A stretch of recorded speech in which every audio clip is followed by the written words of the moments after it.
back of the tank there were some controls.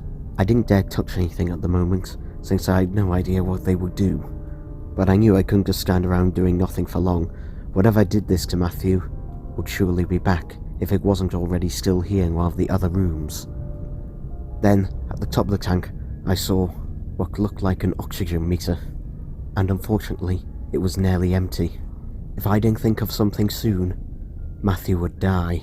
Obviously, one of the first things you think of in this situation is just smash the tank, obviously.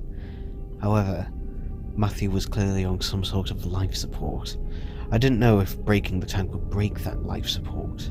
I mean, if I could get him out, or could that have been a shock enough to kill him?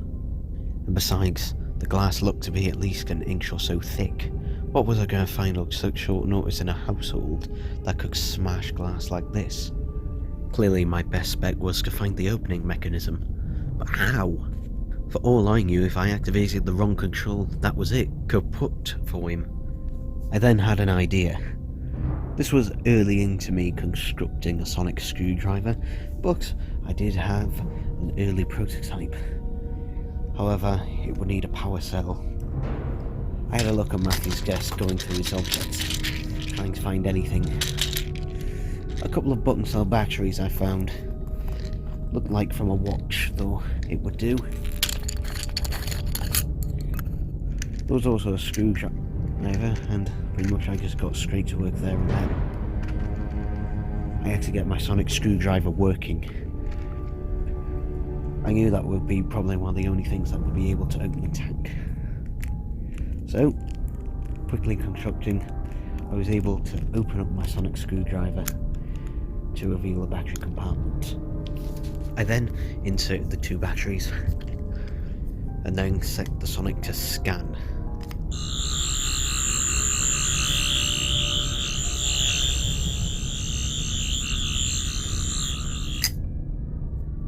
The scan came up of the tank, and from what I could understand from it, the tank was there to basically use its occupant as a power cell. Similar in a way you can use a potato to power an alarm clock. I was obviously trying to think, what on earth would the purpose of that be? There are far easier ways to generate power, and ones that are much less risky than this. I then set the sonic screwdriver to unlocking mode. This would basically unlock anything that detects that has a security or an actual lock on. So off I went.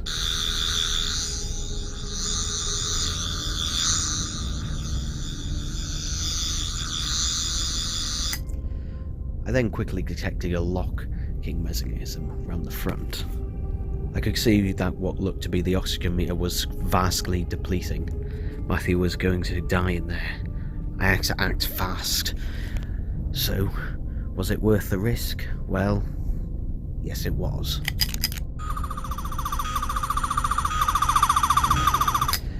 The tank opened. Suddenly this blue fluid just gushed out all over the floor. I tried to make sure and direct it to make sure I didn't go to any of the sockets. I didn't want to cause a house fire or have the place short circuit, or worse, have whatever did this to Matthew alert it of my arrival. Matthew obviously then stopped floating and then just slumped to the ground. I then bent over beside him, knocking him on the shoulder and trying to gain consciousness to him. Come on, Matthew. Matthew. Come on. Come on. He finally then opened his eyes, and from the look of them, he was clearly in shock and leant backwards and banged his head off the back of the tank. Then, taking the breathing apparatus out of his mouth, he finally spoke. Ryan? What the hell's going on? What did you do to me? Matthew, don't be so stupid. Why would I do this to you? Kiss on your nose, this is a rescue thing. I know, but in my own... Shh. What? Shh. Whatever did this to you could still be in your house. To be honest, I don't really want to grab its attention. Where are my parents? Where's my sister? I don't know, I haven't seen them yet. Your room's the only room I've checked so far. Half of them. We'll check their bedrooms. Are you fit to walk? Yeah. I'm fit to walk. Alright then, come on, let's go. He slowly got up, The two of us made our way back into the upstairs hallway, both of us on high alert of any signs of movement. A part of me reckoned that surely whatever did this to him, if it was still here, then obviously it would have heard. Though the other part of me obviously kept coming up with theories on why it wouldn't have come up, and that maybe it just didn't hear us, maybe it didn't have good hearing. Maybe it was observing, just watching and waiting for the right point. Maybe it was dormant and just sleeping. Either way, until I had managed to do a thorough search of the entire house, including the back garden which I had yet to check, I was still going to be on high alert. The two of us slowly entered Matthew's parents' bedroom. I suggested that he went first, although clearly he was not in the mood for it. I suggested that if his parents were there, then obviously a more familiar face would be, well, more welcoming than mine. After all, if he was quick to accuse me, then would his parents? Probably not. They had no idea what me and him got up to most of the time. But still, better safe than sorry. Matthew opened the door as steadily as he could, trying not to make it creak. Though despite being as gentle as he could, you could still hear the ever so slight creak of the door. To be honest, most doors do creak, despite even if you oil them, if they're old enough, they'll creak. Same with floorboards, really. However, what we found was actually more of a shock and curiosity. There was 2 tanks in the room, however, they were both empty. No one was in there. I then decided to do a quick scan with the sonic.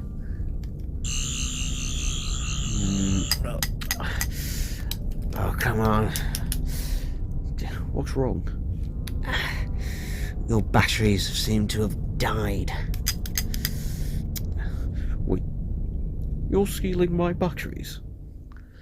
Would you rather I left you in there? No, but if you'd ask... Oh, yes, and every time you come over to my house, you seem to be fondling all the stuff on my desk. Karma. Anyway, what I was picking up is that the apparatus had been used, so they were in there at some point. Possibly, unless they were used beforehand, but it seems that if they were in there, then they've been taken, or if not, they're being prepared. Or I'd say more likely the latter, because look, yours was like a string of marks and that, they're all lit up. On this one, they're all turned off, so not in use. Look, Ryan, I am really losing it here. Alright, so we need to find them now. Like now. Listen, I think we should just call the police. Like, have you got your phone with you? Call the police. You think the police are going to help with this? The police are just going to make things worse. They're going to put everything on alert. Besides, I'm better at this. You know I am. We're better at this. No, we're not. We're not. You just like going in heads first. And in the end, you just happen to get lucky. Look, it's more than just luck. It's experience. Look, this is not the time for arguing. I agree. So, should we go and see if your sister's there? Right. I won't call the police. At least, not now. But...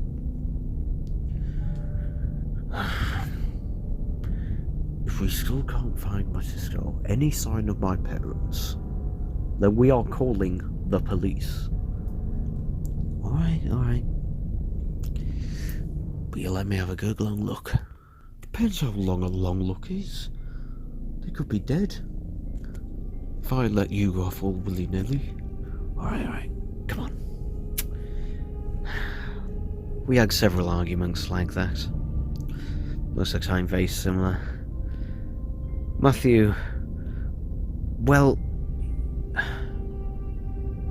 unlike my brother or others and that, he was never all for, going off on adventures and stuff and going around seeing things and doing things and that. He was more of a sit home at his computer person. You know, he liked to be in his bedroom most of the time at his computer. And I mean, that's perfectly fine. Part of me feels guilty that I, maybe tried to force him or into that type of life that he just really didn't want to be in and really wasn't suited for either. But regardless, at this moment, well, we can't exactly run away from each other at this point. So, we continued. We went into Matthew's sister's bedroom, and unfortunately, we found the same thing. Nothing. The tank was there. It had clearly been used at some point, but nothing. His sister had been taken. I reckon that because of the oxygen meter that he was probably either next on the list, or possibly because of my arrival, that whatever had done this had just left him in a hurry and just left him to die. Matthew then gave me a serious look of really not the information that he clearly wanted. So, the two of us now with nothing else to do, we went downstairs. I then said that the only place I hadn't checked is the back garden. I looked out of the kitchen window, though I couldn't see anything there, though from the kitchen window was a limited view, so well, obviously we had to go out there and check. And to be honest, when we did, I had a feeling that maybe I should have looked there first. Although if I didn't, Matthew certainly would have died. Out there in the back garden, round the corner, just out of view, were Matthew's parents and his sister, all sort of slumped against the wall. Matthew was about to run over to them, though I stopped him.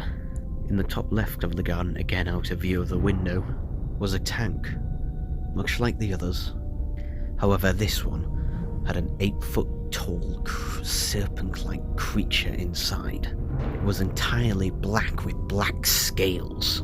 Then, in that moment, it opened its eyes. Unlike the rest of it was mainly just a black silhouette, its eyes were a deep, bright red. The tank then began to open. This creature was now coming for us.